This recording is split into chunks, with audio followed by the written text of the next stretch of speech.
అందరికీ నమస్కారం. నేను ఇవాళ పొద్దున్నే నిద్ర లేవగానే ఒక వీడియో చూసుకుని నవ్వుకున్నాను. నేను నిన్న మోహన్ బాబు గారి ఫంక్షన్కి వెళ్ళేటప్పుడు లేట్ అయిందని కొంచెం హడావుడిగా వెళ్తున్నాను. అంతలోకే దయాన్ని ఎదురయ్యాడు. ఏదో పిచ్చపాటి మాట్లాడుకున్న తర్వాత రాన్న ఫోటో తీసుకుందాం అంటే వద్దండి ఫోటో వద్దేమొద్దు అని చెప్పేసి నేను చకచక లోపలికి వెళ్ళిపోయాను.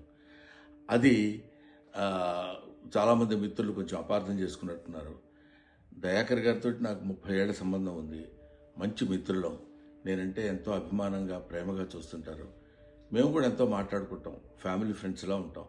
అటువంటిది సరదాగా ఆయనతో నాకున్న చనువుతోటి నేను ఉండండి అని చెప్పేసి చేయిలా తోసి వెళ్ళిపోతే దాన్ని నేను ఆయన ఏదో కావాలని తోసినట్టు ఏదో ఒక రకమైనటువంటి మిస్అండర్స్టాండ్ తోటి మీడియా మిత్రులు అలాగే దాన్ని అపార్థం చేసుకున్నారు. అలాంటిది కాదు. ఆ తర్వాత కూడా ఫంక్షన్లో నేను ఆయన చాలాసేపు మాట్లాడుకున్నాం. అంతకుముందు మాట్లాడుకున్నాం. ఫంక్షన్ అయిపోయిన తర్వాత కూడా మేము మాట్లాడుకున్నాం. కానీ ఇది పొద్దునే చూడగానే ఆయన నేను చూసుకుని నవ్వుకున్నాం కూడా. ఇది చూడడానికి మిత్రమా ఇట్లాగా అనుకున్నారు అన్న ఇట్లాదే దీన్ని మిస్అండర్స్టాండ్ చేసుకున్నారని ఆయన అంటే నేను కూడా ఎంతో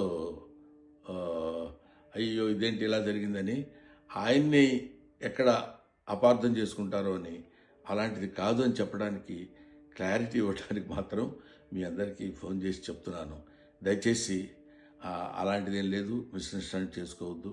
ఇన్ని సంవత్సరాలుగా ఆయనకి మాకున్న అనుబంధంతో మేమిద్దరం సరదాగా అలా మాట్లాడుకున్నాం తప్ప వేరే విధంగా కాదు. నమస్తే.